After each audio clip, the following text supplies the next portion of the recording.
I think some of the most interesting criticisms I read in the comment sections of artists is when they are told to quote unquote stay in their lane. It usually comes after an artist or musician has made some kind of public statement on a social or political issue, or has just aligned themselves with an event or person in some way or another. I think it's an interesting criticism because the very nature of being an artist and a creative is to live in the spaces that overlap every part of us as people. There is no compartmentalization. It's not possible. While a consumer may prefer for a singer to just create songs that they like, it's inevitable that artist may tear up a picture of the Queen on Saturday Night Live. Adaline has never been on SNL, nor symbolically protested on grand stages as such. Adaline is the stage name of Shawna Beesley, an incredible songwriter and singer whose career has skipped from Vancouver to Toronto to Los Angeles. She has, however, embraced a different kind of protest by building a community around her of people identifying with religious trauma, allowing her own personal outing to come through her music over time. Her music was her first protest of all the unfair standards and traditional traumas cycled over time, and she has allowed the overlap of her personal cause to become the cause of others, born in the music, but not limited by it. Adaline has released 5 albums over the past 16 years, appeared in over 80 TV and film placements, been the voice to many successful commercials and campaigns, and founded the Bad Believer community. My name is Glen Erickson. This is Almost Famous Enough. Thanks for spending your time with us. This is Adaline.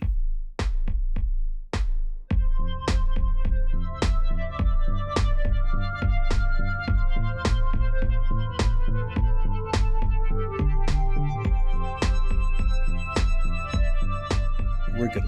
So let's dive in where we were sort of chit-chatting right off the bat, which is like, how long has it been? And again, publicly, I want to make sure I don't just like time into a you and I catching up session because, um, but here's the catch. I've done this with a couple of people, but I would love to just dive in with you in this way to the point right where we met each other, which is a point pretty early in your career. And I really want to be able to draw sort of paint a picture at some point quick about just the landmarks or the milestones of your career and where you started, where you're at, and some of the things in those pieces as they moved. But since this is really back early, I'm going to drop you with a really big one right off the bat, which is I think our story of when we actually met was really interesting, and I want to hear your take on it. So when you think like, here we are, 2 friends that met, well over a decade and some ago and a half ago. Yeah. Uh, we've never ever talked about this though, so I just think it would be and I swear this will be all the deep dive catching up I'll do. Really interesting, and I'd just love to hear your take on when we met, on how you sort of remember it. I don't remember the moment we met because well, first of all, my memory is terrible, but also I remember like hanging out with you in Edmonton. And I remember that experience and being at, oh, what hotel were we at? What's the exact moment we met? I just remember, it's wild. I just remember you being in my life. And it's almost like when we met, we were so immediately like synced that Yeah, exactly. I don't even remember not being It's a big part of immediately my memory too. just like The immediate. immediate connection. So what you might be remembering of hanging out in Edmonton might have been Regina, Saskatchewan, because we had a big hang at Breakout West or Western Yes. Canadian Music Awards at one point, and I remember us doing a lot of chumming around there. But Yep. so my memory of when we met was in Toronto. It must have been North by Northeast because I'm pretty sure it was June because of the tour route that my band was on at the time. And Right. So my it publicist was, wasn't CMW. So it would have been North by yeah, June. at that time, CMW was in March and North by Right. Northeast in Toronto was in June, which is, again, in recollect, for the size of the music industry in Canada, to have the 2 pillar things in Toronto so close together in the year was always funny. I mean, they've sort of tried to Totally. figure it out since then, but it must have been in June, and it must have been North by Northeast. And my publicist is Ken Beatty Yes. of Kill Beat, right? And it was the Riv on Queen, one of the venues hosting some bands, and it was one of these light organ bands, something Sons was Yeah. playing. I'm trying to get as much detail as my This is bad memory great. can get to. So here's the part this is why it's a fun memory for me. Okay. Okay. So Ken introduces us. We're hitting it off right away. Yeah. And just sitting off to the side, ignoring the band and talking over top of them. As artists, we should never do that. But there we were doing the thing where you talk over top of the band because we're so into like finding out about each other. And I don't remember at which point we kind of made that real big connection. So I'll get to that part in a second. But at some point in there, because you have a real energy and a real vibe and you're really big in a room, I think. And I find that super engaging and I'm just getting to know you. And so at some point you had a group of girlfriends pull you off to the bathroom. And I don't know why, because it had never happened to me before, but somehow in my mind, I knew exactly what was going on. And then you came back out and you said like they were warning you that they saw that I was wearing a wedding ring. Is it coming back to you now? Yes. Okay. So this has never happened to me in life, which is why it sticks with me. This is why this is sticking with me, right? I've That's never had amazing. it happen in my life where I wasn't trying to conceal my wedding ring. We joked about it. I don't know what was going on. I'm just energetic in communication and we were like clicking right away. So I found that one of the funniest things I'd ever Yeah. thought about. See, Anyhow. probably, I mean, I was just so single. I was just so single. And I feel like when I met you, I was just also like ready to mingle. And Yes, you were. Yes, you yes. were. And I think that my friends probably saw that we were hitting it off. And even though we weren't hitting it off in that way, it's funny. And I find this even as I get older too, how much friendships, whether it's, love connections or friendships, they have some of the same building blocks. Yeah. There's a lot of like the same things there. Sometimes I had an experience recently where I met someone where I thought, oh, I really want to be their friend. And I had like almost similar feelings of like the same nerves of romantic interest of like, oh my gosh, well, but will they want to hang out with me? And do they want to be my friends? So sometimes I think life in whether it's romance or friendship, it can be such a fine line. So my friends probably saw us and immediately were like, oh, she's interested and needs to be given the heads up. Yeah, that makes Yeah, sense. Yeah. I totally agree. Like, there's the colloquial joke of a bromance, and I think that's just adult men realizing that in relationship you find attractive qualities in somebody and it energizes you and you want to be with them. Yes. And so, yeah, absolutely that happens, and of course in certain circles or places or in different points in history, the observation of that probably happening between the sexes is perceived a certain way. But what's Yes. interesting to me then too is their perception of that energy that was going on. And this is the kicker for me, was really around this thing that you and I connected with, which is in very short order, somehow we figured out we were both PKs, That's which right. for those who don't understand the term in certain circles, a PK is a pastor's kid. So we were both the children of evangelical ministers in somewhat parallel or adjacent sort of belief structures and church operations, for lack of a better term. So the adjacency and the similarity in our ages and all that. So all of a sudden we had this shared experience, right?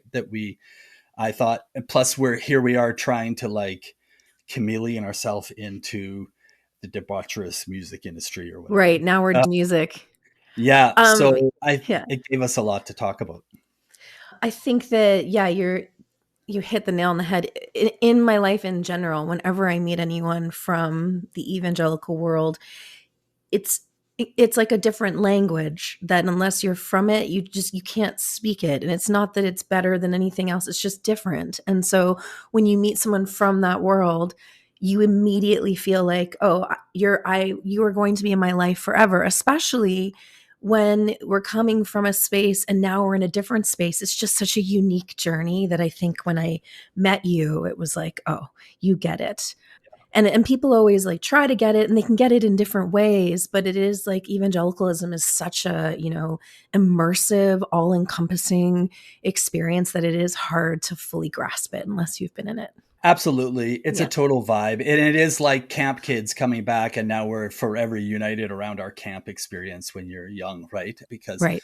But it's also a little extra immersive because we're children of the people who were sort of overly immersed in it and responsible for creating and modeling this version of immersion and whatnot. So it had its own little vibe. But that's exactly why I felt very bonded to you very quickly. I feel as a friend in the wild world of music, and I was coming at it a bit older, right? And I think that was another shared experience we had. I remember some of your earliest concerns were simply the burden of perception that a female artist bears that males don't. And you were either 30 or approaching 30 at the time, and you were expressing all kinds of fears about that as Yep. well. And I didn't start my band until I was 35 or 33 or 35. And so I had sort of ageist fears as well about the industry. So there was lots to bond around. So I figured we might as well just start off with recollection. Either it's interesting to story people or it's not. But Well, I mean, you also you're describing a lot of like where a lot of us from that world are late bloomers. yeah, And so it kind of makes sense that if you're going to be in that and go into something else, especially music, it's just we were just a little bit older than everyone else. yeah, Yeah. that's a great point. So that was around, I'm guessing either 2008, maybe that was 2008, maybe it was 2009, though it might be a better bet that it was Yeah, I think it was 2009. 2000, probably 2009. Yeah, probably around there. So you were an artist who moved from Vancouver to Toronto, and that I think is always a point of conversation in the music industry in Canada, right? So you had released your first record in 2007 when you were, I think, still in Vancouver when you released Yeah, the which Fire record. just 1 year. It's 2008. I started recording it in Okay. 2007, released it in 2008 in Vancouver, and the Vancouver music scene, from back then into the 2010s was just amazing. So there was like quite a bit of community there, which was so fun. But yeah, there's that feeling of like, oh, it's time to expand this, and naturally you think of going to Toronto. I think Yeah, we all did. the pull of Toronto in the Canadian music scene is like undeniable, Yeah. and an entire industry sort of being there. And the at the time, I think it's maybe changed a bit now. Obviously, it's evolved a bit, but at the time, it was an inevitable question of, if you started to see success, are you considering moving to Toronto to sort of be in the center of it? And then you make this choice of, do I be a bigger fish in a smaller pond, or all of a sudden become a very small fish in a big pond?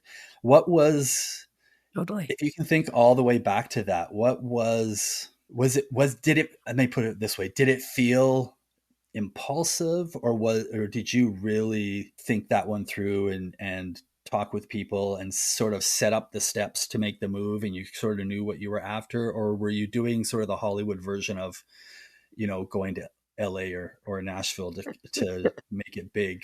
Well, it's so funny because I'm sitting here in my Los Angeles home. So apparently that's how my brain works. No, so that's a good question. It didn't feel impulsive because I'd come to Toronto in, 2010 to record my record Modern Romantics, which came out in 2011. So in 2010 I spent a summer in Toronto recording with Hawksley Workman, and so I kind of had 4 months in the city to feel it out, to get a sense of what it was like, and it was wonderful because I was recording and meeting lots of people, and I did find the energy to be quite different than Vancouver. It was a little bit more go, go, go, which I was really drawn to. It wasn't as laid back. And I was just at a time in my life where I wanted to feel that buzz. So luckily I'd had those 4 months making the record. So I had like an informed decision. And then I think I moved permanently early 2011. So I had, a little bit of time to think on it. But, it's always a gamble because, like I mentioned, we had a great community in Vancouver and there was a lot going on there, arguably more even than what I found in Toronto, in the sense of I had a tighter community in Vancouver. But you just have to take those gambles in life and see. You can always go back, but it is that classic question: do I want to like stay where I have at least the comfort of knowing that I can talk to radio stations easily, or do I want to go somewhere Mm. where no one knows who I am. That's always a tough choice. It is a very tough choice. I think a lot of artists, especially Western Canada, and I think you talk about Vancouver, so you at least had an opportunity of some size and community, not to mention the timing that you were talking about, which I think was really well timed for what was developing. And they had a real solid boom for quite a while in the independent music scene and the connection. So you make the move, and like you said, you're working on that record with Hawksley Workman. So let me pause for a quick second and just sort of reference your releases, because my I don't know whether I grabbed them from like Wikipedia or I grabbed them off Spotify, but then the years don't line up. But the years don't maybe matter so much now anymore. But There's a so you make big space between my second and third record. Big amount of time. Yeah. Yeah, there's some gaps. That's fine. I mean, so you had your first release independently, Famous for Fire, and then like you just referenced Modern Romantics, which you recorded with Hawksley Workman. So, and then that comes out 2011, you say, and then Aquatic, is that 2017? Yep. All the way to then, and then Dear Illusion in 2020, and then you released your latest one, Hymnal, last year in 2024. So publicly we have perceptions of artists about their career, whether you call it arcs or trajectories or whatever you want to call it.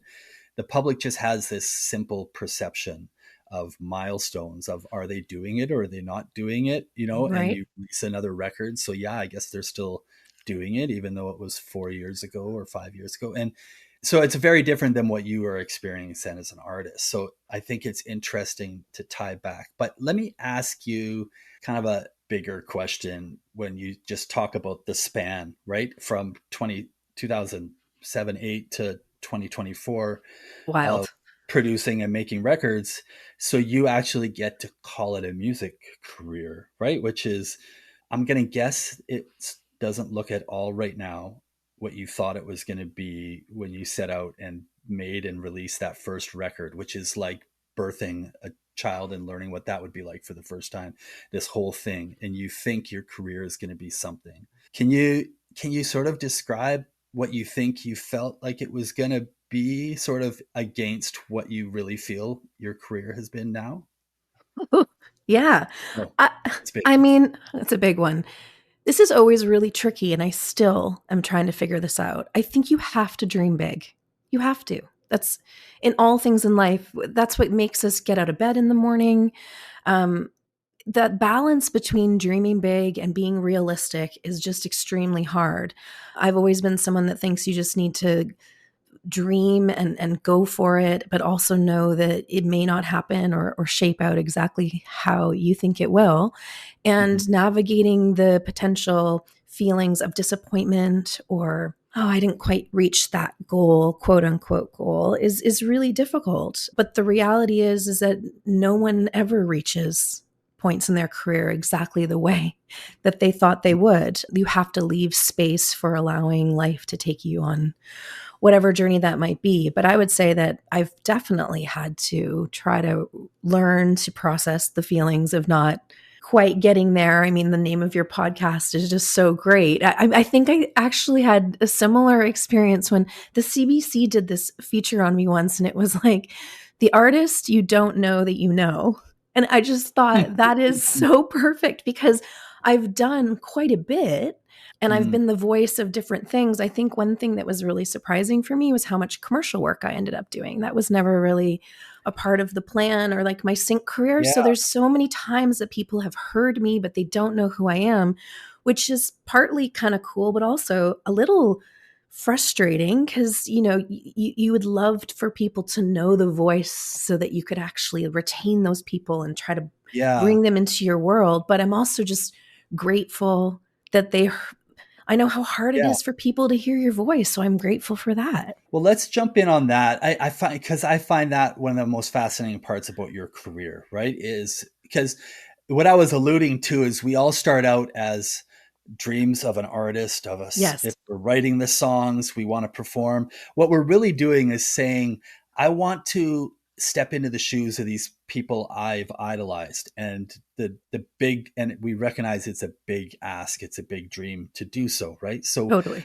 we're really sort of just copycatting and mimicking in those first stages of what we think we want to be and become, and we have expectations of how it'll play out. But as you just described, it doesn't play out that way, and you've had surprises, right? These are the corners you've turned and didn't know where they were going to take you, and that shapes your career. So one of the things I've been caught saying a couple of times in my past, which now sort of like haunt me in all of this process of my life as well. I've sat on a million, it feels like I'm hyperbole, but grant jurying, right, at all different levels, or awards jurying and all this sort of thing. And I was always fascinated, similar to that phrase that they used with you at CBC, but I was always fascinated by somebody who had this resume and I had never heard their name before. Right. And of course, as you know, I can sometimes like lean on the arrogant side when I like to say things in my life. So I remember boldly once saying, I'm just never interested in anonymous success. And I don't know if I still believe that anymore. Like I've had to learn a lot, right? You say something out of sort of haste or impetus, and you learn. But the phrase kind of stuck with me, and sort of what you're describing of how you feel as an artist if you realize that you might be achieving quote unquote anonymous success, right? Perhaps we can start with, because I couldn't remember the name of it, but I remember being so thrilled when I heard that Christmas commercial that you sang the little piece and the voice and the adorable little animated girl, right? And it felt like it just sort of exploded out there. And what was that song or commercial?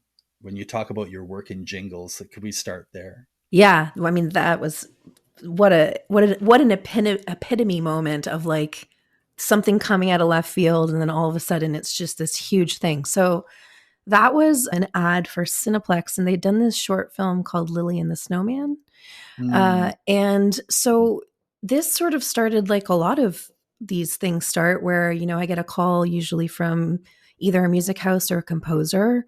And they say, I've got this song, and, you do a lot of these, you sing, and you get paid a little bit of money, and you just cross your fingers that it lands. And often it doesn't, and then you just go on to the next project. So when I first got the call from this from David Arquez, who's the composer, he said, it's a Genesis cover. They have the rights for the Genesis cover of Follow You, Follow Me.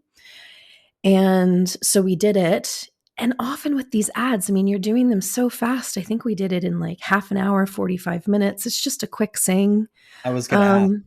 Oh yeah, fast. All this stuff is fast. I mean, the amount of ads that have gone on to be on television that I recorded like under a blanket, like, or in an airport trying to find like some kind of enclosed space I can layer my jackets over my head. I mean, that's just kind of how it is, especially now with so many things recording at home. So recorded that with David, and then found out that they wanted to do a second record. And when I showed up to do it at the music house at Vapor in Toronto, there was a whole camera crew there. And I think that's when I was like, oh, this is becoming this. They're planning on really pushing this in some way, because it's very rare for you to be recorded performing for commercial work. And then, they decided to release it and push it before, what movie? I think it was Star Wars. It was a Star Wars Christmas special. It may have been like the first Star Wars that was coming out in a while, and it played before the movie in cinemas across Canada over the holidays, and it just sort of picked up steam and became this viral thing. And then all of a sudden it picked up on YouTube, and I think it had 48 or 50 million views. And this whole time people were like, where can we get the song? Where can we get the song? But often with commercial work, you don't release those songs. You don't So record the whole thing, right? If you've done this in a no. half hour, you're just recording the segment they're going to use, and they've mapped it. Yes. Yeah. Yeah. So we did end up finishing that song because there was like a desire for people to hear it. But I think it was released under the artist name. Like the artist name was The Music House featuring me. I mean, it's just one of those things where it's so rare for people to be asking for a full song of a song they hear Mm. in an ad.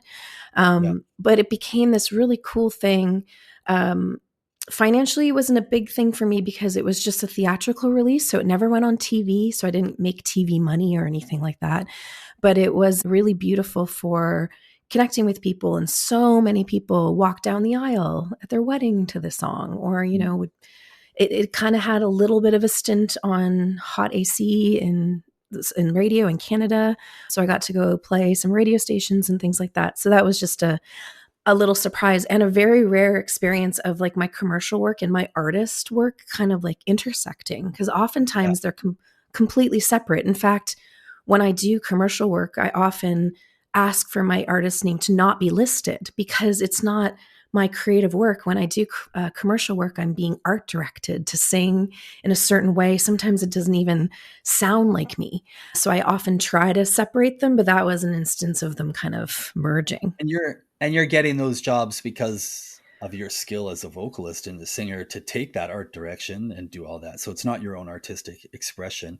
And I think it's interesting, Shawna, that I think people are always interested. What you sort of alluded to, is there a payoff for an artist? There's no version of residuals or, like you mentioned, like TV money because of sync and stuff that someone might have an opportunity to continue to earn based on placements and how often these things are actually screened. But you're just taking a project fee in a sense, and then maybe artists are thinking, oh, then maybe you're trying to hope that the exposure, as the famous commodity and currency in the artistic industries, the exposure will pay off for you as some form of currency.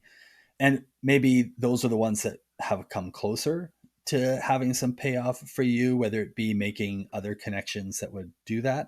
I presume. Did you feel like those were creating opportunities for you?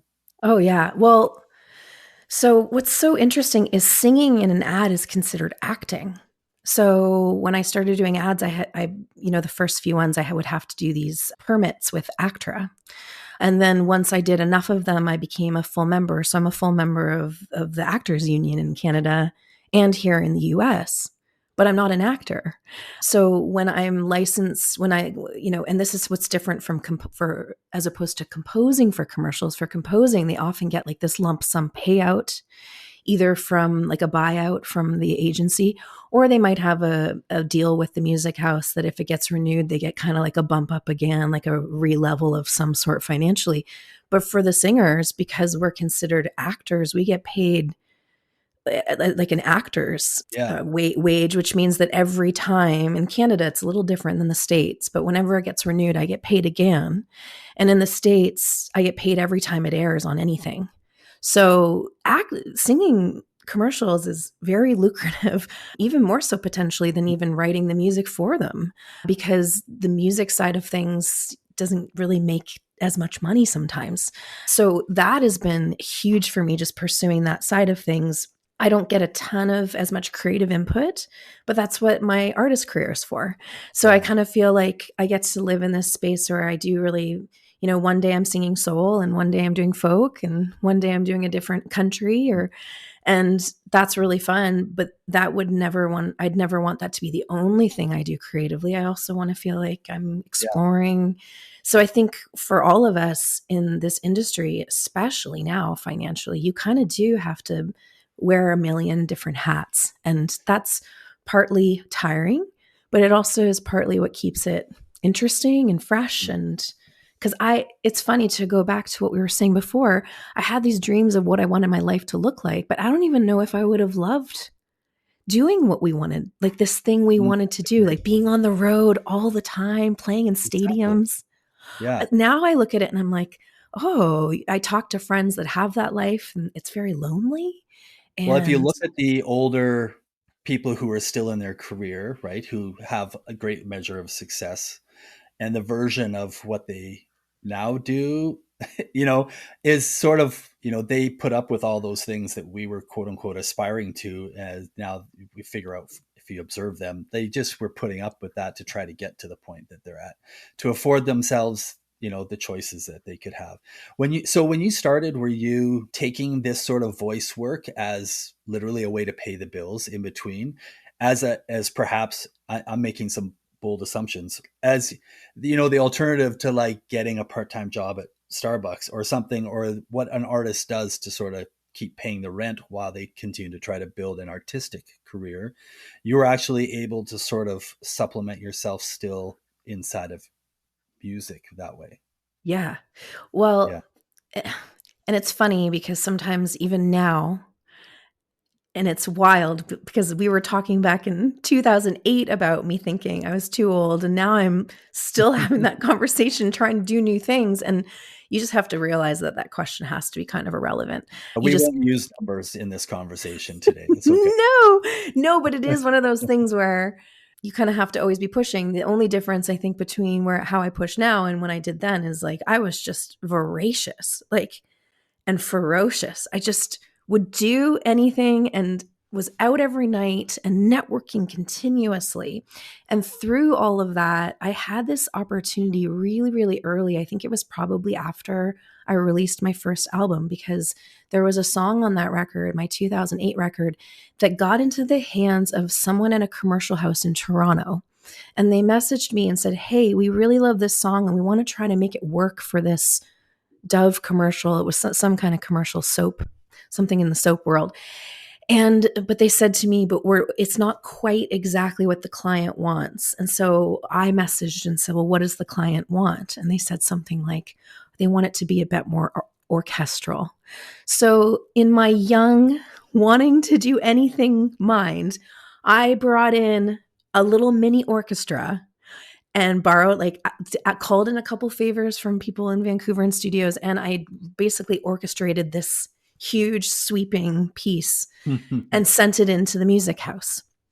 And that person, who I still work with, his name is Brendan Quinn, and he said to me something like, "Wow, this is amazing that you did this. It's not going to work out, but the initiative you showed in this, if you ever move to Toronto, I will use you as often as I can."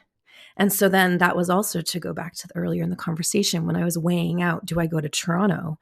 I had that rolling in the back of my head, like, well, I do know that guy in the commercial world who told me if I moved here, because back then we were doing a lot of singing in studio, like we weren't recording at home. So I needed to be in Toronto. So I moved to Toronto, and that's how I started doing tons of commercial work. And one of Brendan's main collaborators was David Arcus, who's the person who I did Lily and the Snowman with. So you know how this works. It's like It all comes together. but you have to be continually trying to make those connections, which thankfully was very natural for me because I'm outgoing and I'm a people person. But now I have an understanding of empathy for people who are a little bit more shy or a little bit more homebody-ish, because I don't want to go out as much. But I do think you have to keep that part of it alive, because that is kind of where the opportunities come, is by meeting people. Yeah, I think that's a great point. I mean, there's a couple of things in there I could call out, like, just having somebody who said something like that to you and followed through Totally. has to feel like encouragement to anybody who's encountering these conversations currently. I think because it's so hard to believe in our industry, whether someone who throws out promises or something that might feel like hyperbole actually follows through with what they said and is currently even still a part of your life and your work opportunities, which is like pretty amazing and pretty Yeah. fantastic. I think the other interesting thing is just the willingness, like seeing how it's impacted your career and how it's given you opportunities and the opportunities it's afforded you just to pursue artistic career as an artistic career, which is also difficult to do because as soon as we decide to charge somebody for our CD or sell a ticket to a show, we also become business people and we Hmm.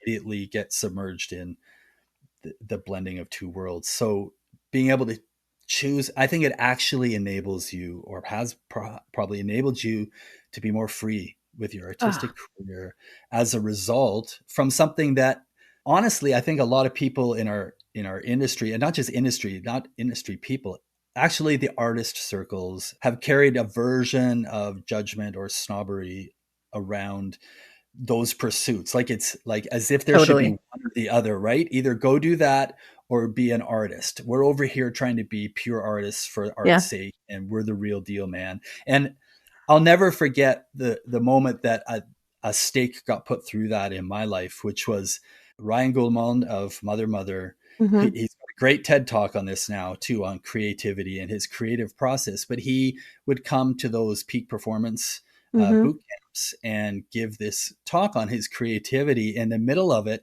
he would start talking about his examples of his creative process, about the ethic behind it, was actually cased in him talking about how he was writing jingles. And you could just feel around the room this nervous tension of people who were like, this guy's an incredible artist. And people didn't know how to handle the fact that he was talking about how he has a jingle writing, a very successful, mind you, Mm-hmm. jingle writing career. He's an incredibly prolific writer and Mm-hmm. creator. And he was talking about his process in the shape of, this is how I take these ideas that are never going to be Mother Mother songs, and I've turned them into jingles because I allow the muse to take its place, to take its Yes. course, and doesn't put a judgment or a box on any creative thought, which is incredible. And the career and opportunities. I mean, Mother's done quite well, don't get me wrong, Yes. but he also has created a whole nother thing for himself that is incredible as a result. And I think it's interesting the portion where that intersects with your career and the way that you've been able to do that. So, I was just going to say yeah, I was there for that talk that he did because I was there that oh, peak year at the Peak Performance okay, Project. And I remember in that talk, because I was doing commercial work at the time, and there was a massive snobbery back then, especially back then. Now people do anything for money. We're all just trying to scrape through. But when I first started, it was kind of like you were considered a bit of a sellout to even have your exactly, song used in a car commercial or something.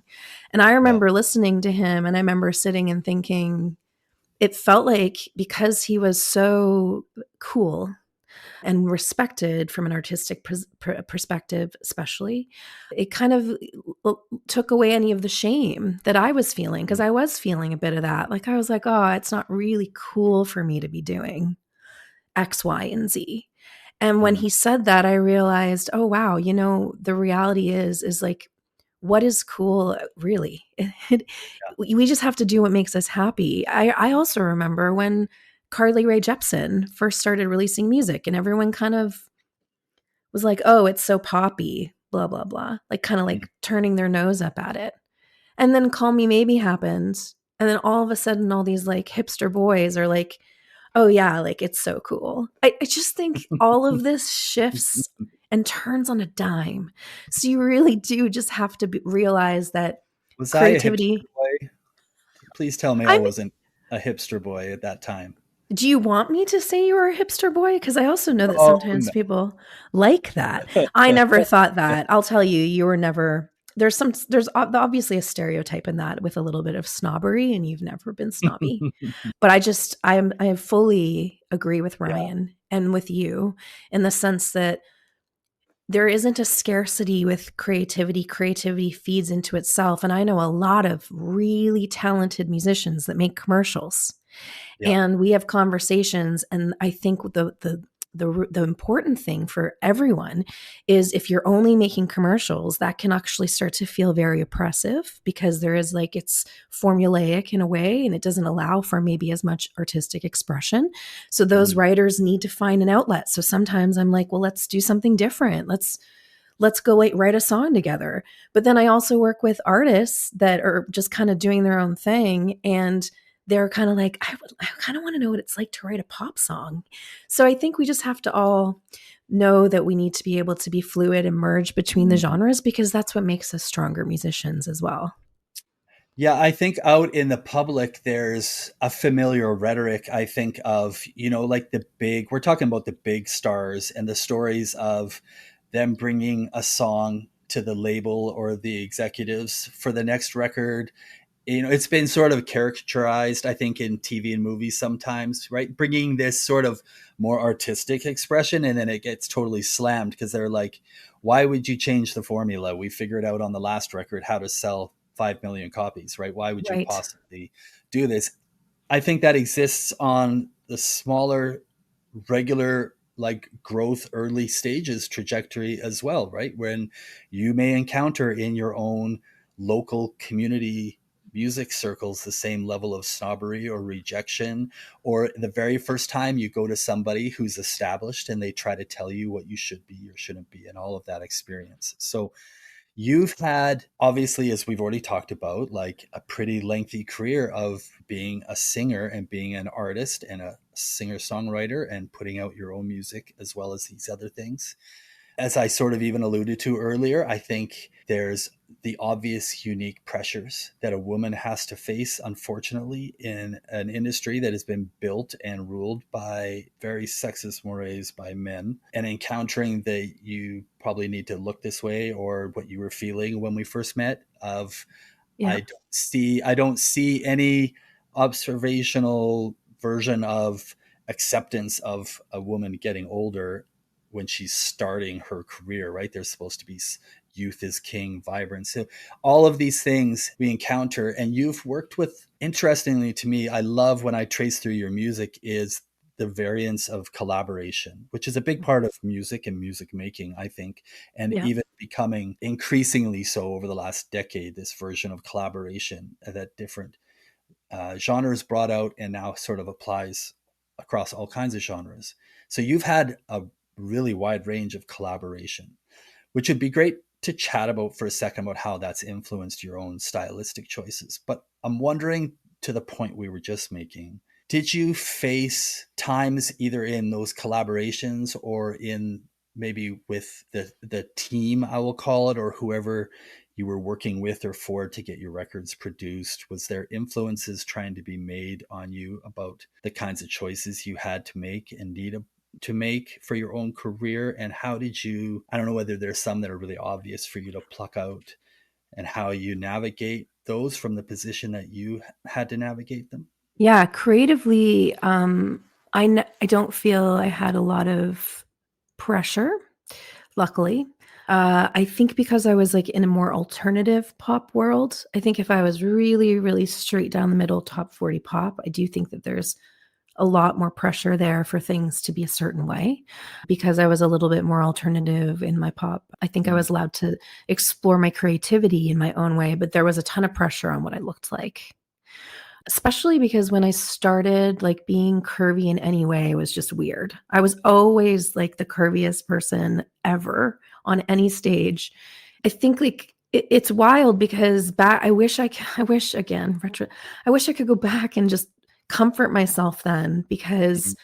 now I just feel so differently about it. But back then, it really did feel like people would come up to me and say, like, how inspiring it was to see a person of my size on stage, and I Oh, just remember yeah. feeling like it was like a a compliment, because I felt like there were women who were like, Heavily "You're ma." backhanded. That's a heavily Yeah. backhanded I compliment. don't feel like they were meaning it to be any kind of insult. I actually genuinely think there were women that were, this is kind of before the body positivity movement.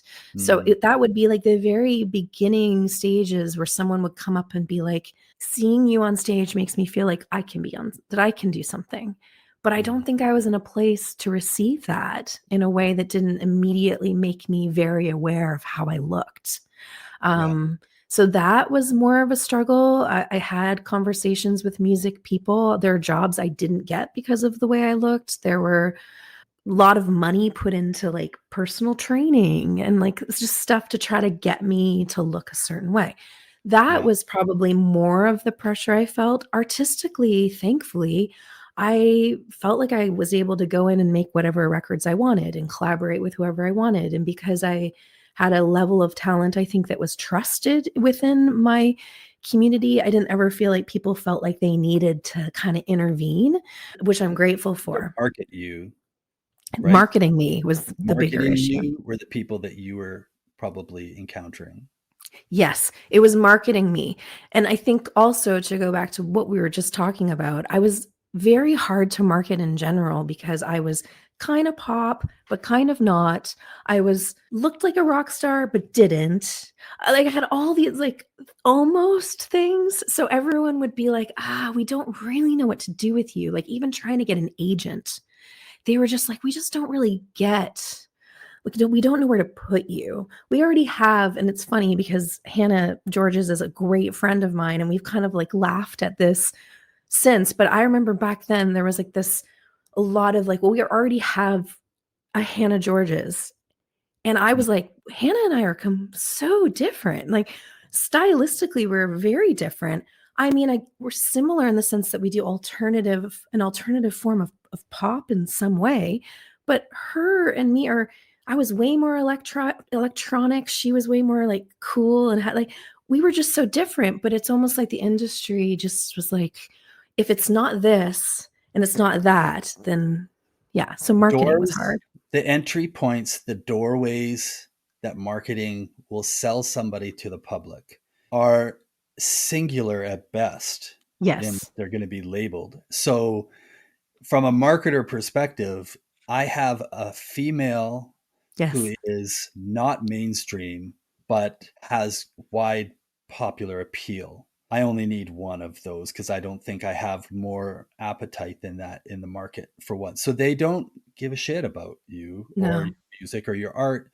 They, it's almost like she got here first, and it's really unfair. And I think we sort of have those. I doubt that that's gone away in the music business or is anytime soon, despite different versions of democratization that's happened. So, There's way more now. There's way more, which I love. There's so much more diversity. There's people of mm, all different shapes and sizes and ethnicities and sexual orientations and gender identities. I mean, it's just like it's so widespread now that that's exciting. But you are right. Like maybe even in our wider spread, they may only need one to yeah. represent that group. So instead of going from 3, we maybe have 12, but still there's still kind of like a niche that's trying to be filled. And once they fill it, they don't necessarily need to have anyone else. Mm. Yeah. So let me jump back on the collaboration or the Mhm. collaborators that you've worked with really quickly, because I would just like to hear what your experience was in your artistic development then and the role that they played, because you often will hear really one of two versions, which is this person sort of steered me a little harder in a direction, and either they're not proud of their back catalog with certain collaborators, or that person steered me in a direction that opened me up to these new opportunities and it changed my life. And it doesn't ever feel like it's lukewarm in between. And you've had some, Hockley Workman has had an incredible career, and Yeah. his creative impact, I think, and artistic impact has been very evident. And you got to work with him early on, and then some of the people, Maximilian Jaeger, so more recently. So you've had some people who have great creative impact, and you've been able to work with. I'm interested in how you felt that impacted your own sort of artistic exploration and then expression, and sort of, maybe, I guess what I'm really asking is the authenticity. Did you feel in retrospect you got the authentic thing you probably needed or wanted at the time? Mm. Yeah, collaboration, especially when you come from like as a singer-songwriter, I had never written a song with anyone. And all of my music was very, personal as it tends to be in a singer-songwriter genre. And so I was not super comfortable with collaboration at first, especially when it came to lyrics. I still feel that lyrically I don't collaborate a ton on with people with my own music. When I write music for other people or I'm working with like young songwriters that have deals and are kind of starting to collect music to choose for a first record or something, I'll Mhm. write with those people. And I love that process. I love the process of sitting down with like a 25-year-old or a 20-year-old and just being like, okay, let's find a way to explore your world. But when it came to my own, I'm very connected to the lyrics kind of coming from me. Mhm. But that being said, I had also never collaborated musically with anyone before, and that has been an amazing journey that I still love. Like, Mm. I almost hardly ever write alone now, like musically. I just feel like there's so many incredible skill sets that people can bring to my world musically that it feels crazy to not see what we can make if we just get together one night or in the afternoon and just see what happens. So that has been a beautiful surprise and has really stretched me in different directions stylistically and kind of allowed me to learn a lot of different techniques and things. And I also am totally open to, maybe I should try working with a poet. Like, I also think that that's still one area I haven't fully unlocked. The music piece was easy to unlock because I was surrounded by incredible musicians. And obviously, I've known a lot of amazing lyricists, but I also feel like it was a little bit more normal for the songwriters to kind of like write the words and then we would all collaborate on the music. But I'm open to it. That might be a fun thing to try to learn. Yeah. That's kind of cool. Yeah. Okay, you talked about the lyrics and you talked Mhm. about that's always been a very strictly you thing. And I guess this is really the segue to what I think is what has become the biggest part of your story, which I think is amazing. And maybe if I regret anything about how we've kind of lost touch over the years, is that this transition for you, Mm. that I didn't get to be part of it. Oh, Yeah. Ooh, I got emotional. you're making me emotional. We're just start crying. Be a part of it Um, now. so, the record Modern Romantics with Hawksley, there's lyrics in there. You become very quickly a very sensual songwriter, right? You allow Yeah. that to be expressed. And Yes. so let's go back to framing things. That's 2000. You're writing that in 2010. You're recording, releasing 2011. This is your second record. You and I had only met a couple of years ago. And if I'm not mistaken, going back to our first conversations about where we met, one of the other things I think we were bonded at is that's when you identified to me that you were that you were Yeah. bisexual. And that was I wasn't the first person, but I know that that was in the time frame of you first releasing that to your inner circle, Yeah. It right? only took 10 years for me to tell Well, everyone that's else. interesting. I don't know how all of that played out. I know that was a big part of our talk. I know Yeah. you sort of referenced, like, did we hang out in a hotel in Edmonton? And I said, I think it was in Regina, because I remember I was there with my best friend Greg, right, the filmmaker from Vancouver, and Mm. he was in our hotel room doing video all night, and you were going through something. I don't remember what it was, but I was just hanging out with you in your room for a long time, and it was related to that. And also tying back in, coming from evangelical circles, and you've got a lot out there for people to read and see what your journey has been, and you've talked so beautifully and gracefully and openly about this, about your own version of coming out. Mm. But the version of coming out first comes with understanding yourself, accepting yourself, identifying yourself with who, as you use the term, your found family and the people Mm. around you that you need to go forward with this, right? I remember getting to see some of the start of it, but how that makes its way into your artistic self too. We have this public self, and you allow yourself as an artist to be a public persona. Yeah. And you're Adaline, right? You've got a performance name, and then there's Shawna, and you're the same person. You're sort of carrying the same things and different things sometimes, is what that means, I think, as an artist. And so I'm interested, because all the way back in your second album, you're allowing sort of this authenticity of yourself to come out in your lyrics, Mm. right? Nobody's guiding you and nobody's shaping that. And now I know you're dealing with all of this at the same time. Mm. Can you just talk to me about that evolution and what that felt like? Yeah.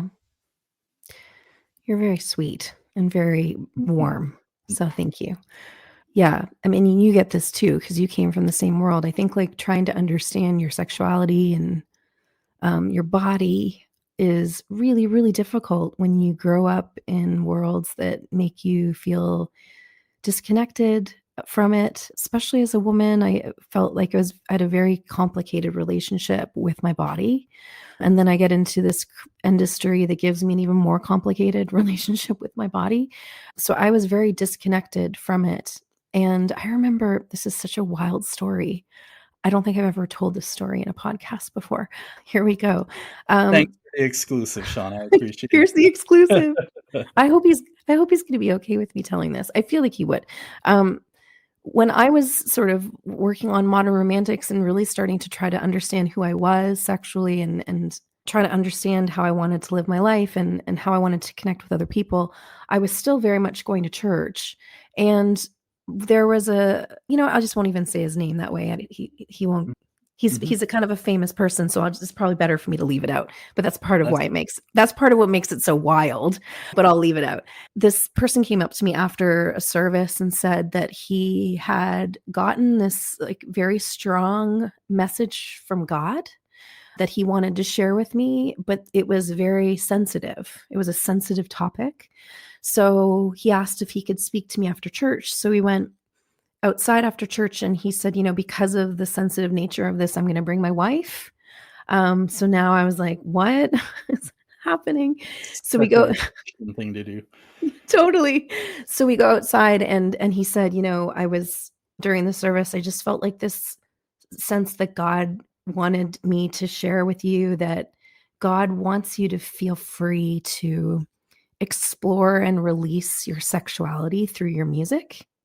Like that should be a conduit, that should be a part of who you are, who you are sexually, and what you're thinking and working through is all a part of who you are. And whether you're religious or not, one of the hardest things about coming from a religious space is that you're neglecting this sort of key part of who you are.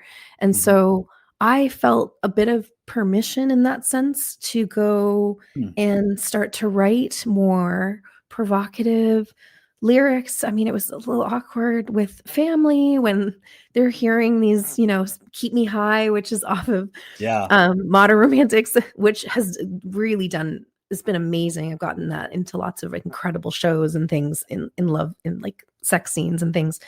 Yeah. Um, but it was sort of really like me being like, what does this feel like? What does it feel like for me to explore this and express this? And so in that record, I really got to start feeling that out. And it was kind of, yeah, of the first time me embracing the fact that I am a sexual being, that I am a flirtatious human, which I always have been, and to not feel all of the shame and guilt that I had Mhm. been struggling with for just being myself.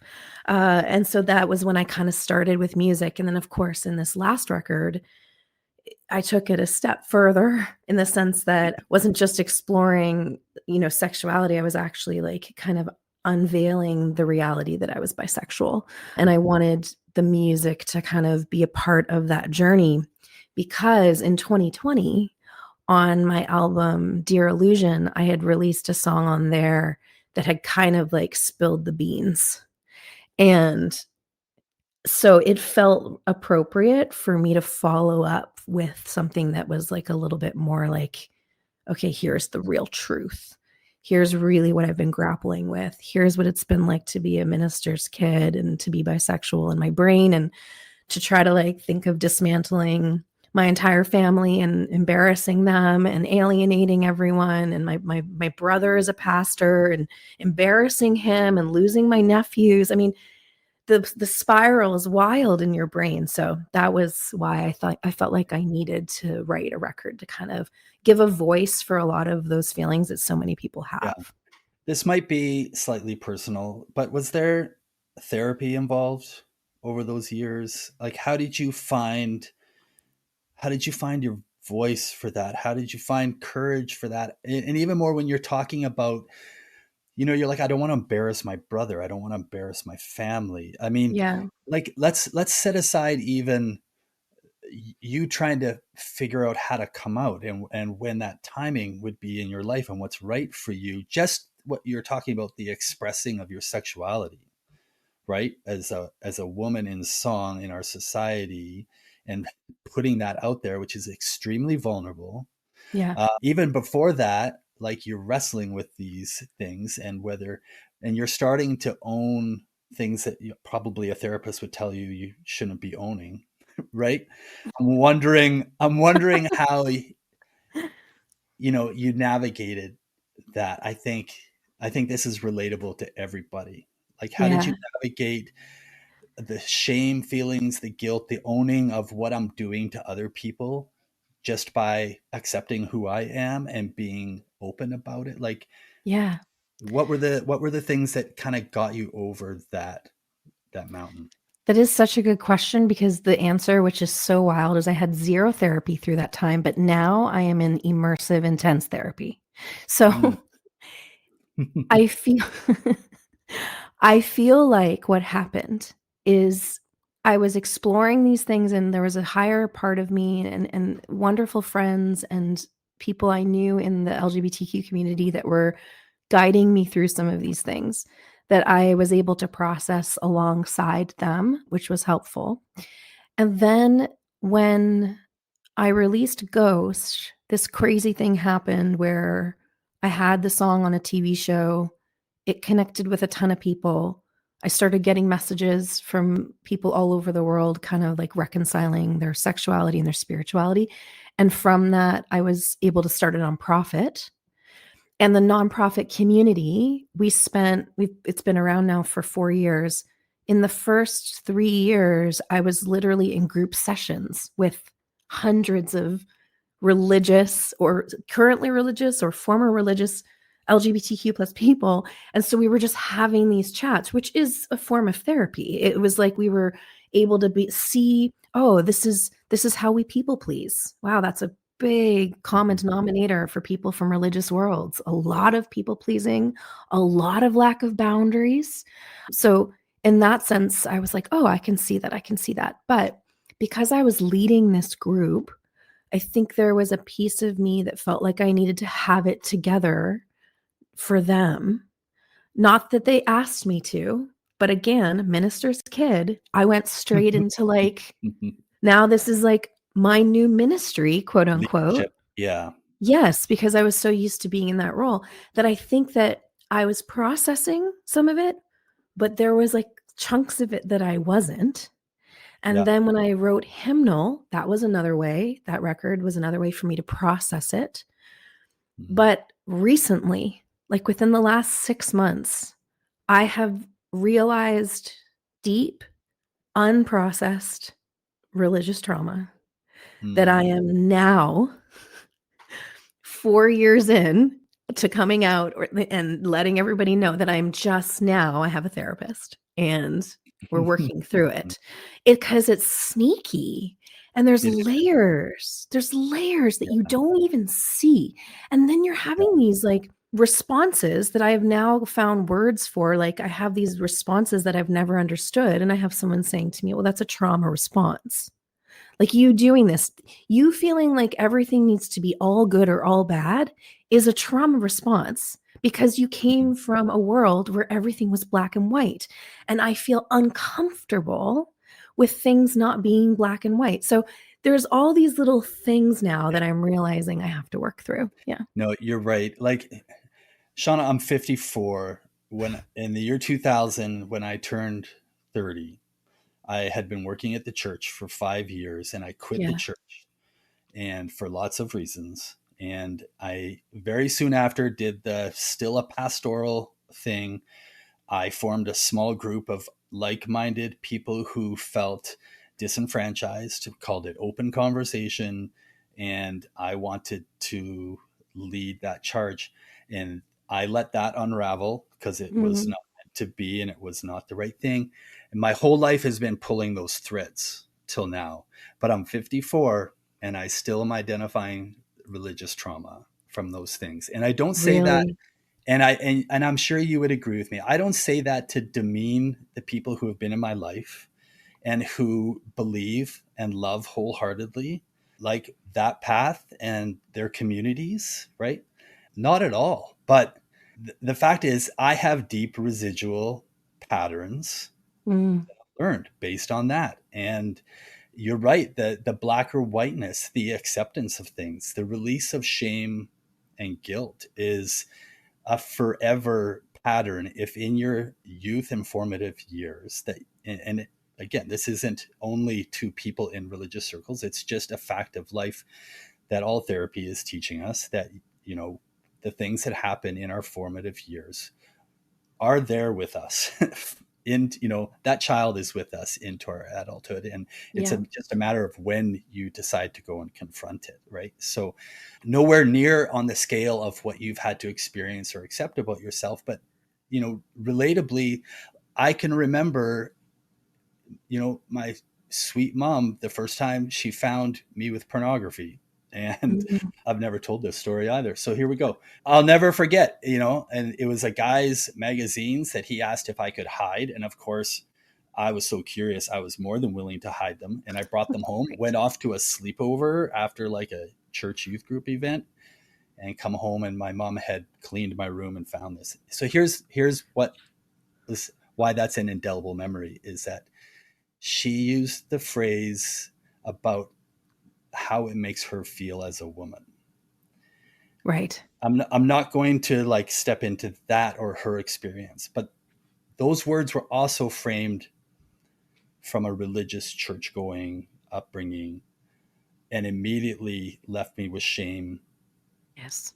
for my life around a natural curiosity Yep. that everybody should have. I'm not making any statements or judgment on that industry or the effects that it has on people and addictions. I'm just saying the natural human curiosity of an adolescent. So, but it's so deeply housed in the religious things. So I, you know, those things stay with us so deep until we get there. And so I love that you are Mm. so willing to talk about that and share that. Your song, by the way, Ghost, it's going to sound like I just have guests on my podcast so I can blow smoke up their ass, but that has to be one of the most incredible songs I've ever heard.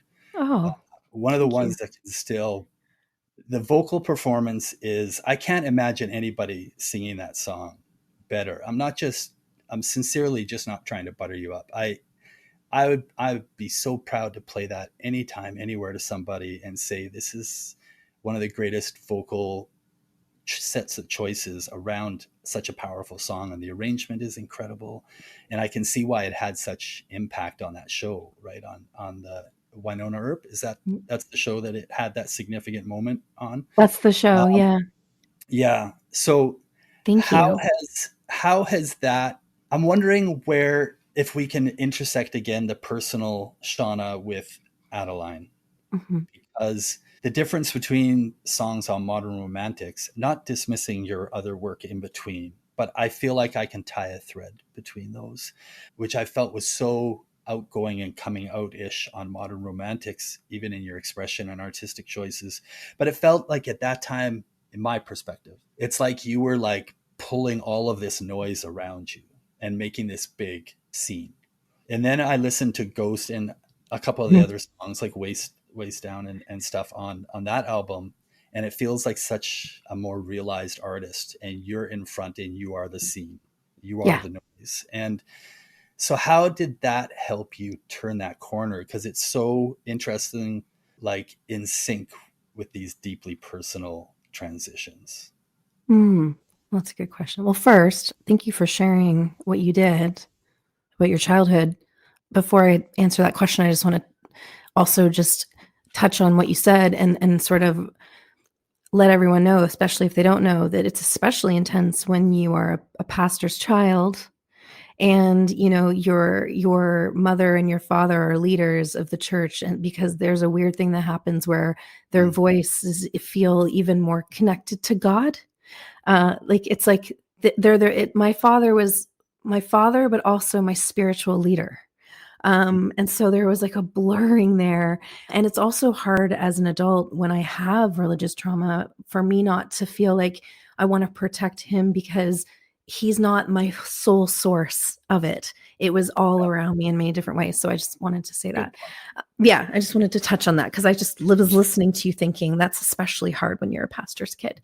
Mhm. But yeah, the modern romantics, I would agree that I think that in Dear Illusion, and that's just a natural thing as you're an artist, I was much more confident. I had been doing it for a long time.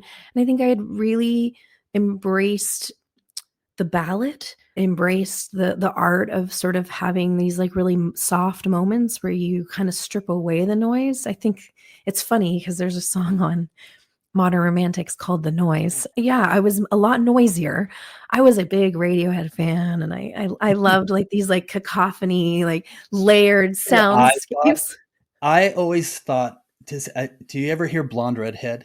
Yes. That era, that's where I Yes. always connected. Sorry, I interrupted, but that's the connection No. I always made. So good. Yeah, just like very like beautiful textural sounds. I mean, some people are just masters at doing it. And when I made Modern Romantics, I think that the sound of it was like really important. Like I feel like that was sort of my focus. I mean, obviously I meant what I was singing, but with Dear Illusion, it did feel like the lyrics, what I was trying to say, what I wanted people to feel was very much more the intention, and then the music became, the conduit for that intention. And one's not necessarily better than the others. In fact, I listen to like a lot of instrumental music. I love Sigur Rós. Like I don't know what he's saying, but it evokes such an intense emotional moment for me. So Sigur it's not like Rós. one's better than the other. It's just that it was important for me. Even when I went to make Hymnal, I had this idea of what I wanted it to sound like, and I kind of wanted it to sound like a Jamie XX record, like have like this like cool kind of pulsy thing in the background. And when Chris Cody and I started working on Hymnal, it became so clear that it's like this record isn't about what it sounds like. Like Mm, this isn't what that is. In fact, the next one might be. I might just want to do a really cool dance record. Who knows? mhm, But Hymnal felt like the words really mattered because it was a follow-up to me sharing about this. There was this community of people that had formed. I had been listening to their stories and drawing inspiration from their words. And that's why Hymnal opens with little snippets of their voices. Like lyrics are king in that mm. record. So I think that also can contribute to why like things sound different. But yeah, I wanted really very, very much for the words to kind of like lead those records. Yeah, I mean, I sort of, a little tongue in cheeky have sort of referenced the evolution of artist Adaline with the personal life of Shawna, right? But and then maybe it feels sometimes if we're, doing like retrospectives or talking about the way a public looks at an artist in your life, it's easy to sort of talk in two different lines, I think. But I guess what's interesting, and that's why I wanted sort of your input and answer about how, you know, you developed to that point, and you just described a really great synergy just in who you are. Like it doesn't sound like there's a difference. And I wrote the line down last night when I was thinking about this. At what point did you maybe realize that your personal life evolution actually was your career development? Mhm. You know? I don't know. Was I it f- the era of a ghost? Did it come together, or is it just a blurred line over time for It's you? such a blurred line. I think also it just really depends on the genre of music you're in. Like I have friends that make more like party music or rock and roll. And so for them it's like they're singing about like a good time on a Friday night. I think in those worlds they kind of have more separation between their Mhm. inner world. But I think Yeah. because of the songwriting that I do, it was always very like emotive and orchestral. It always kind of drew out this importance for me to just really share who I am. And I think that's why when I wrote Ghost, I never planned on anyone hearing it. Like I didn't think anyone would hear that song because I knew by releasing Ghost that I would have to come out. Um, and so it was just so, so, so raw lyrically. And I didn't want to put it out, and I realized I couldn't be a songwriter anymore if I was going to have to continually shield because the kind of music I like to make Yeah. Is the kind that sort of unveils what I'm processing. And as I grow as a songwriter, I know that I don't always have to pull from my own life. Like I can pull from other things or what I observe around me. But I've also, in a very selfish way, always found writing to be such an incredible cathartic Yeah. thing that really allows me to see, you know, to actually get out of the fog and be like, oh, this is what I'm feeling. So in some ways it's like it's partly why Taylor Swift is so popular. I mean, it's just, diary writing. It's like I want to Yeah. try to figure out who I am. So in that sense, I think the line's always been blurred, but it became very obvious that this was part of the journey when I was having to like sort of unveil things that had potential consequences Yeah. for my family, for the people in my life, for my manager, like people that relied potentially on me having a career. It ups the ante when you're about to like kind of disclose parts that are really personal.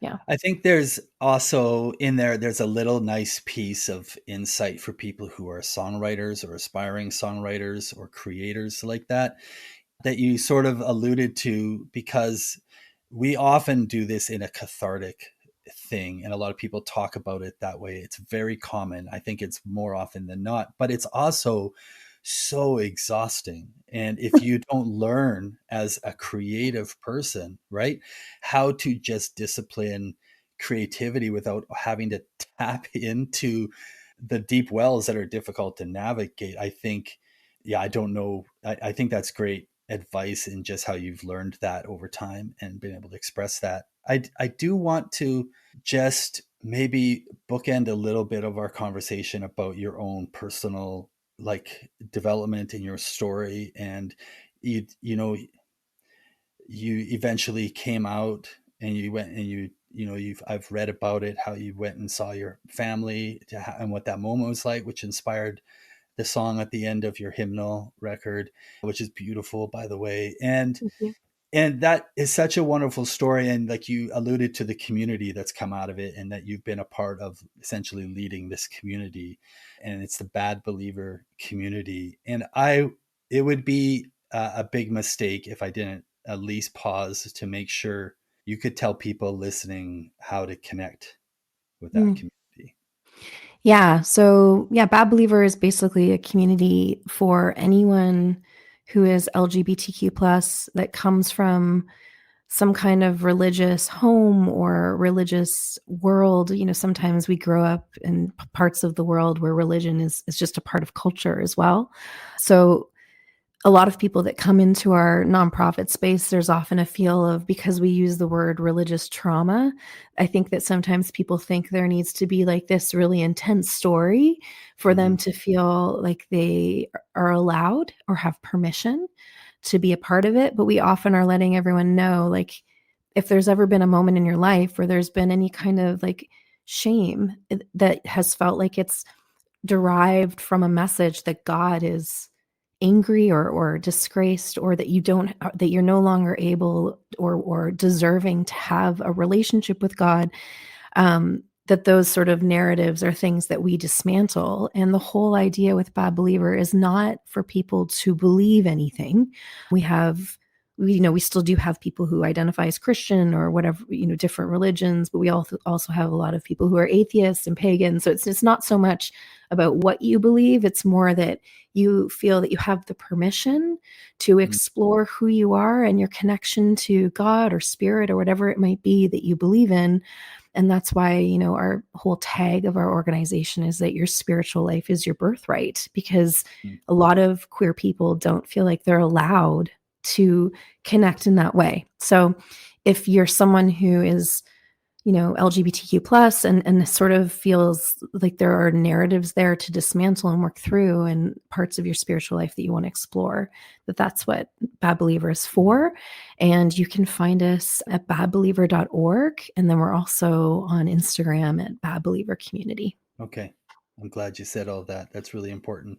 I know a lot of people, of course, right, would identify with that struggle, not so immersive as you and I experienced, having been part of a family that was, anchored in so deeply, but just the amount of people that just, went to church or their family had strong religious ties or groups. And sometimes it's deeply generational and sometimes it's just slightly surfacey, but there's tons of intersect and tons of stories. And I just want to say thank you. Your vulnerability and willingness to share your story. You've been sharing it a lot in a lot of places, and I'm so proud of you. And you've always made me a very happy person and filled me with joy whenever I'm around you.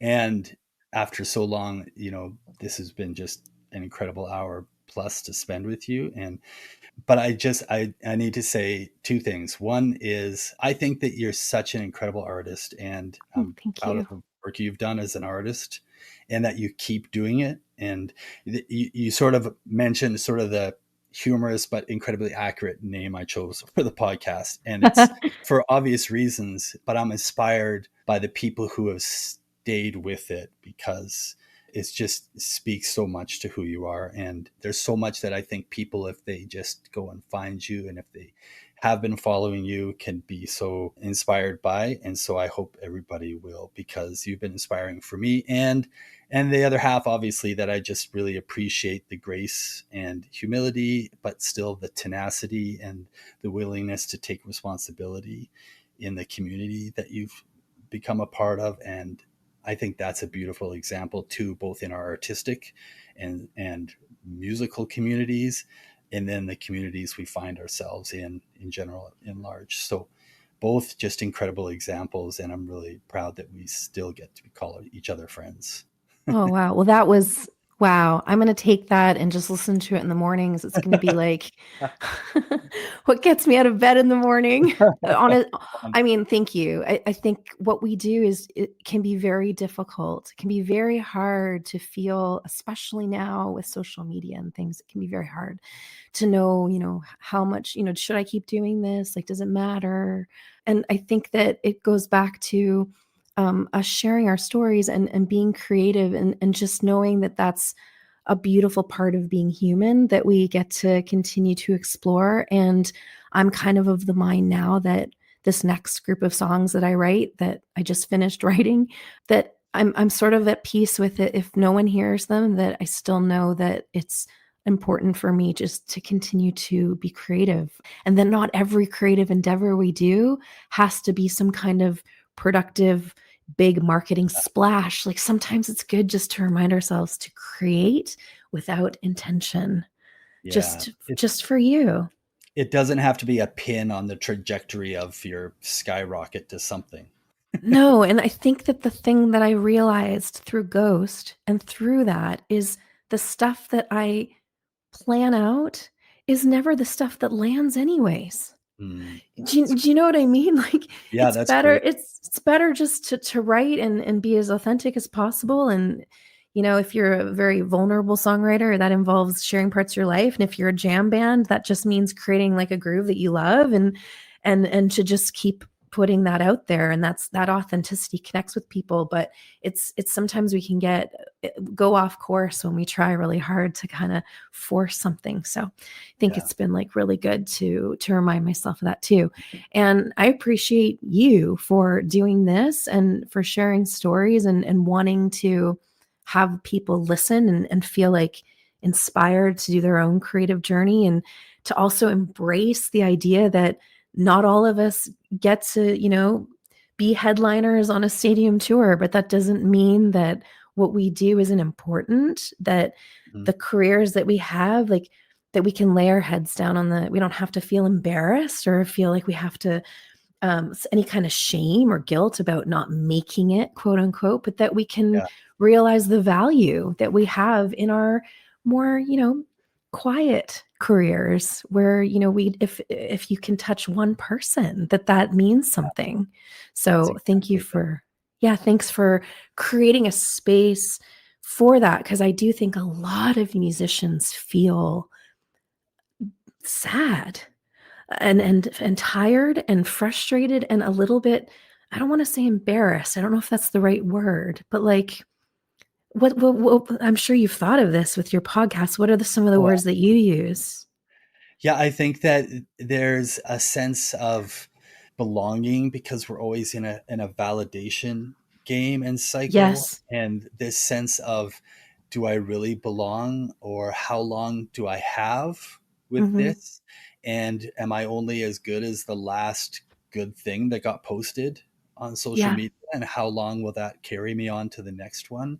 And if it's all about the hustle and grind, do I really have what it takes? And I think there's just all these things that just get hung on us like heavy weights around our neck. And I think hearing stories like yours are easy to identify with. I hope there's points and pieces, right? That people, like you talked about at the very beginning, about the backhanded compliment, but at least some people were trying to say that they felt seen just by you stepping in front and stepping out. And I think there's lots of ways that can happen. And I just hope that maybe through conversations like this, which I love, maybe some of that can happen for some people too.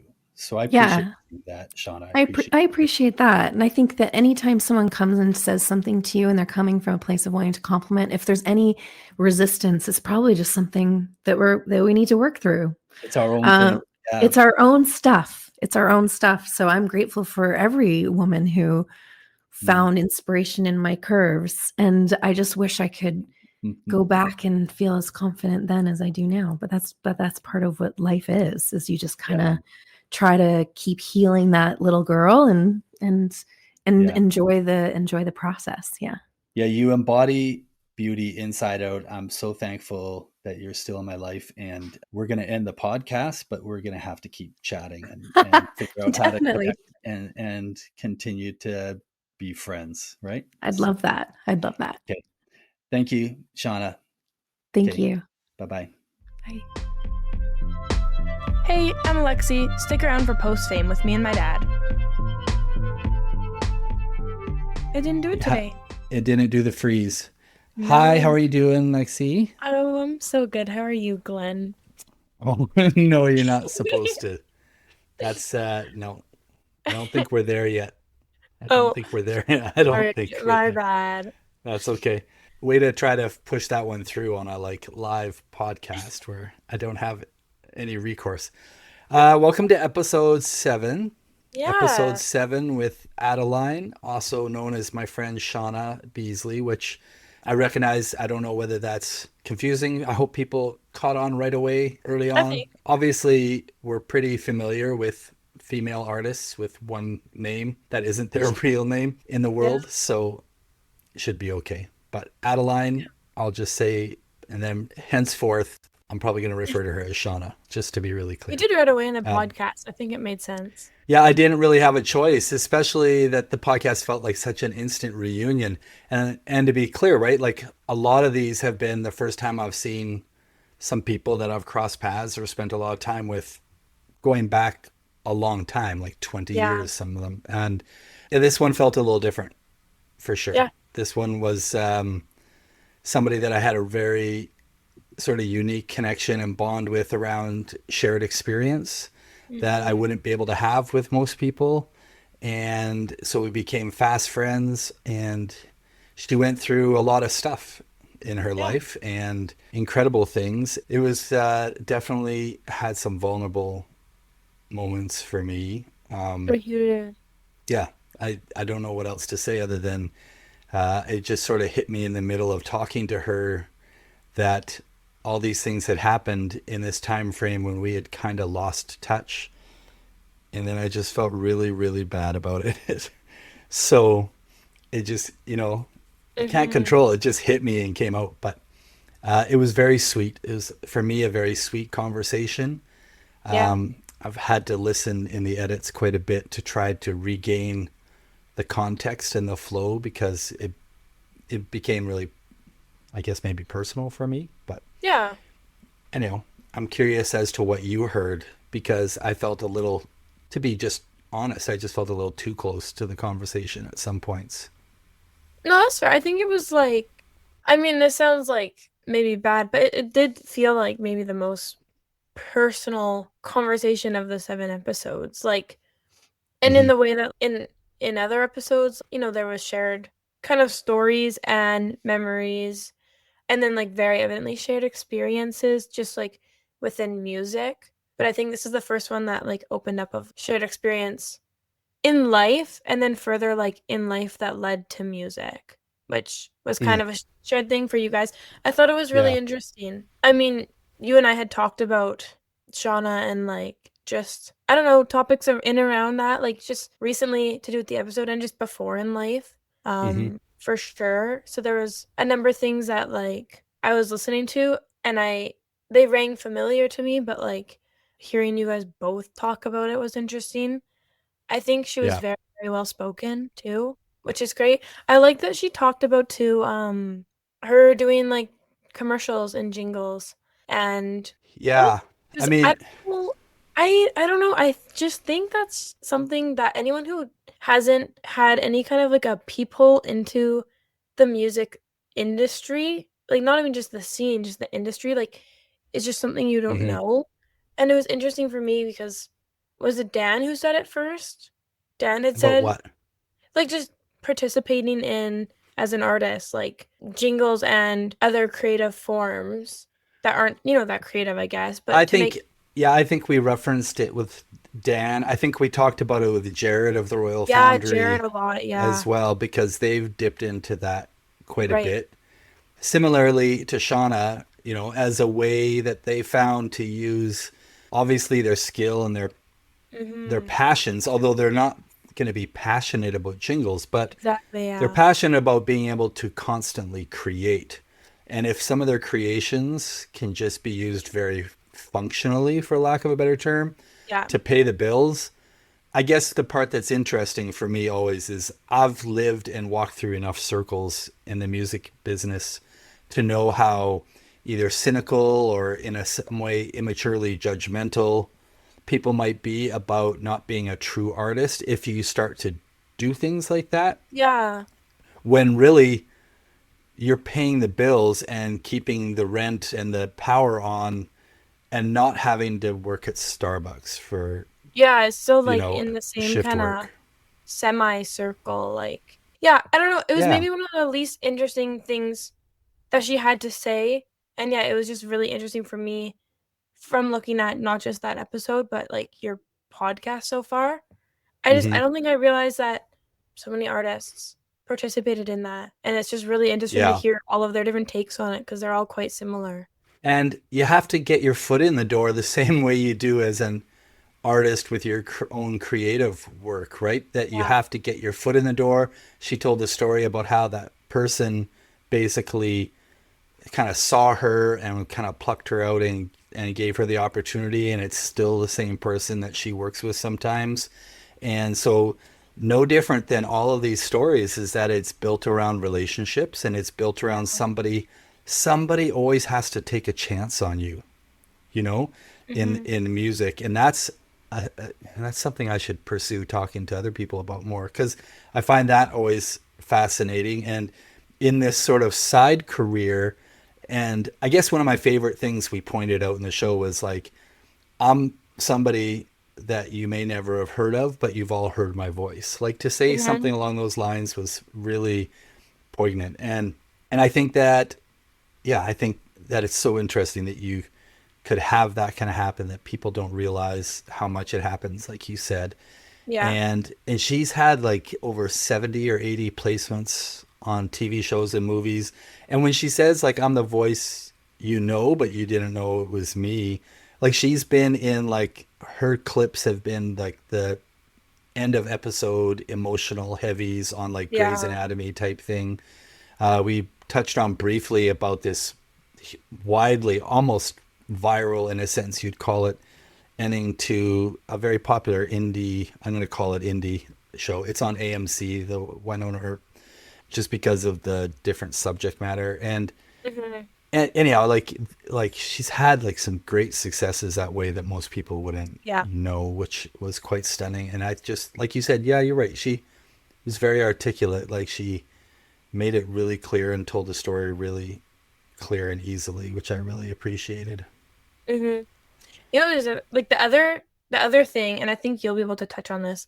Like, I like the way she spoke about like putting out music. I mean, you called it like sensual, but just like putting out music that was becoming more personable to her and being like worried about how it was going to be perceived by not just people but like family and friends, and then Hmm. also just like how that creates a reflection of her, and then Hmm. again like the people around her, because I think like with any kind of artist, especially musical artists, it's like when you put yourself into your work, showing people can be like a really hard step, let alone like releasing it and having that Yeah. reflected.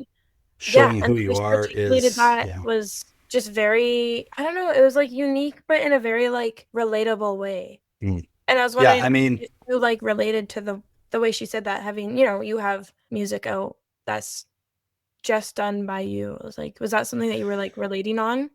yeah, 100%. I mean, hers is in a different way. Like we touched Mhm. on her sort of her increasing level of sensuality, I called it, because she was just being vulnerable with, our emotions aren't compartmentalized and our Yeah. feelings aren't compartmentalized. So if you're just a sensual person, if you feel things in a way that is, I don't have to fill in the blanks for everybody, but if, and just to be able to feel like you want to express that, and we all turn to music a lot of times to sort Yeah. of draw that out of ourselves sometimes, right? Because music can do that to us. You can literally play music that makes people feel a certain way, and she's just putting all of that together as how she wants to express herself. And it's very difficult.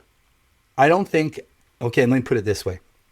I don't think I ever really understood how powerful that was until I released my own music. The vulnerability. And I always knew about it. I Yeah. shared in it with friends to a degree. But that record that I put out right before the pandemic, like when I made my Hmm. EP, what I did at that time was I was so I was so desperate to finish songs, and I Hmm. needed to do that. I needed to create something for myself, right? And I Yeah. was struggling and I was having trouble. And the only way I knew to do it, because everybody knows I like to wear black, interested in exploring just deeper emotional subject matter. I like to get deep in conversations right away. The only way I knew how to pull that project out of myself was to write about, we joke and we call it sad dad music, but it was deeper, painful Yeah. sentiments, things from relationships, the sense of like loss and longing and regret and disappointment, the things that are really hard to get over, the things that are Hmm. hard to swallow that you just kind of get through. And I don't know if you know, because you were a lot younger in 2018 and 2019 than you are now, but I went through like the fall of 2017 going into 2018 when I started writing for it Yeah. felt very dark to me Yeah. because I was allowing myself to sit with all those things. And Right. that was one difficult moment. But then when it came time to release it, and one of the very first comments I got from somebody who's known me for a long time, not in a deep way, Hmm. was their surprise over the subject matter.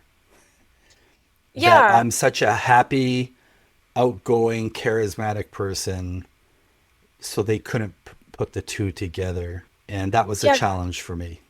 Well, and Yeah. that's why I asked, because I Yeah. mean, your music, like, I mean, your EP, that EP, like, I think exactly how you described it is exactly how it comes off, of like those deeper emotions, especially of like kind of longing and all of what you had just said.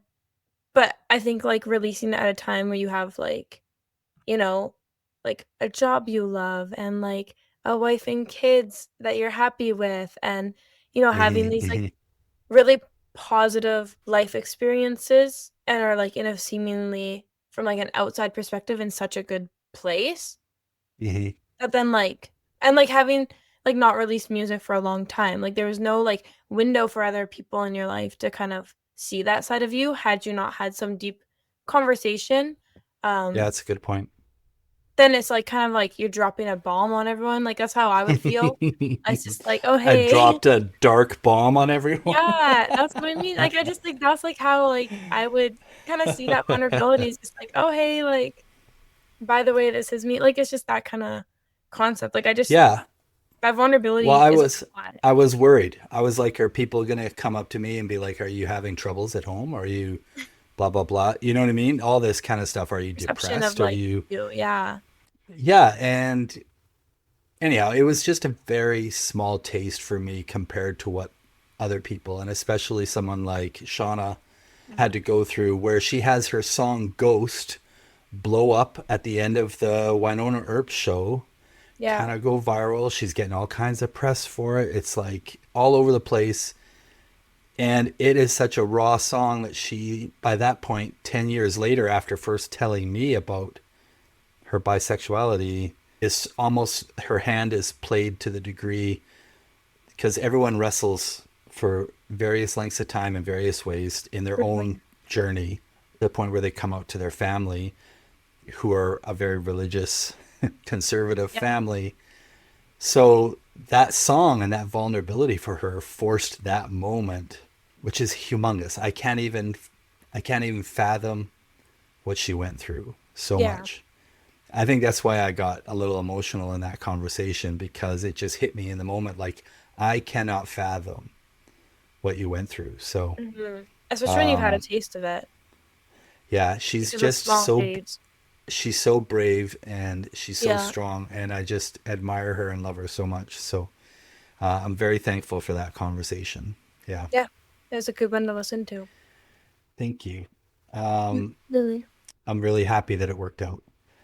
Okay, well, let's switch gears away from me talking about my own music or anything like that. And just to wrap up talking about music like we like to, and where we're at right now, really quick. Yes. So it's like, so we just had like the Grammys and stuff on, and there's all kinds of talk about the stuff that went on there. But the other thing that just has happened in the music world is the new run of the reality shows, like The Voice and American All Idol, are right. kicking back up right now. And I think one of the things that fascinates me about those shows is it's just a bunch of people singing cover songs, right? Yeah. Like the sense that we're looking for the next big artist, but we're going to force them to choose from a catalog week after Yeah. week after week, year after year, 20 seasons into these shows, and they're just singing Yeah. cover songs and who can sing them best. And sometimes you hear some real original takes on them, which are really inspiring and cool.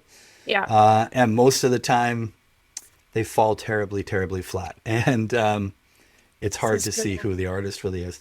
So in spirit of that, I wondered if it would be fun to just talk about our favorite cover songs. And I wonder if there's ever a point when we have, like, we dedicate like a post fame or something to just talking Birds. about some covers, because I've got like this massive collection going on Oh, Spotify I want to play this that of I covers. love. It's a great idea. My playlist is called Under Indie Covers.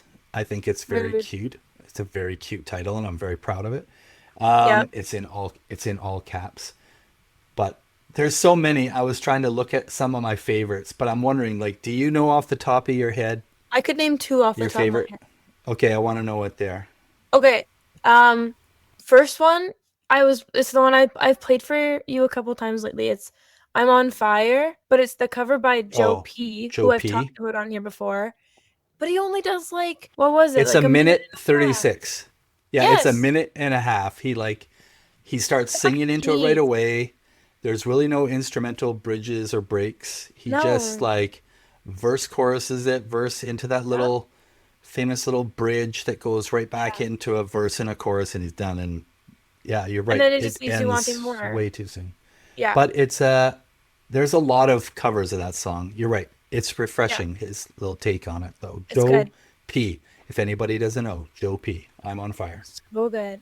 And then the other one is like probably all-time favorite cover last, I don't know, year and a bit is this is also just like a song that has 5 million covers, but Linger, but there's a cover by Royal Otis. Yeah. And it's like not only is it the cover, it's in one of those like when studios do little like sessions. It's like Yeah. Cyrus XM session, like it's like a Serious. little what is it? Okay, well I don't Serious. listen, this was off the top of my head. That's okay. No, Now but you know. they have the little session and they do it. And Hmm. it's fantastic every time. You're right. That's actually a really good one. There's actually another. Who's it by? There's another version of that I actually like, and I think it's like a Spotify. session. Oh no, it's not. But it's a group that I don't even know their work otherwise. It's called Oh. Freedom Fry, like Fry, Fry. Oh, okay. And they do a cover of Linger also that's pretty good. Mm. And then they also do a cover of Smashing Pumpkins 1979 actually, Mm. which is really cool too. I So like that. those are two really good ones, and I'm glad that you could pull those off the top of your head because I didn't tell you how to prepare Yeah. at all. So that's That was fantastic. So gotcha. I don't know that I can say all-time favorite, but if we were having a conversation with a new group of people and I had to give them one song to go listen to, it would be Andrew Bell's cover of Fade Into You by Mazzy Star, Oh, which is yeah. maybe to me, and this is going to sound sacrilege, but this is when a cover is great, maybe better than the original, which I might was be gonna say, absolute sacrilege to people, but and I'll explain like quickly for me the reason it's better. And I've made you sit and listen to me like geek out on all the little details and layers, but yes. the slide guitar and the use of a much more kind of reverb washed out Mm. aesthetic, both in the vocal, particularly in the vocal, but in the slide guitar. And that is so, it hits the emotion where it, and Mazzy Star did too, but I feel Mhm. like it hits that one pinpoint piece of emotional weight to the song even better because of it. Anyhow, so Love I it. absolutely love that cover. And then the second one, which absolutely kills me, and it also is heavily reverbed guitar and washed out vocals, but there's a group called Chromatics. They've done a couple of good covers, but they have Mm. it's called Into the Black. It's Neil Young cover, Okay. the Hey Hey My Oh yeah. song. And it's like totally not Neil Youngish. It's like, Oh, okay. I find it beautiful. And if I was picking like Desert Island songs, that song might make it on there because I never get sick of playing it. But I've got this massive list of covers and it grows all the time. Mm.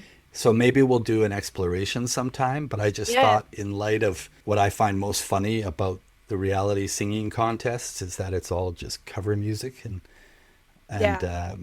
it'd be fun to just chat about. But yeah, maybe we'll do that someday. We have to. Yeah. Okay, awesome. Okay. Okay, well, thanks for your time as always. Okay. Yes. Appreciate it. We'll be back Mm-hmm. again next week. Yeah. Okay. Thanks for Okay, having me. bye bye. Love Bye. you. Love you.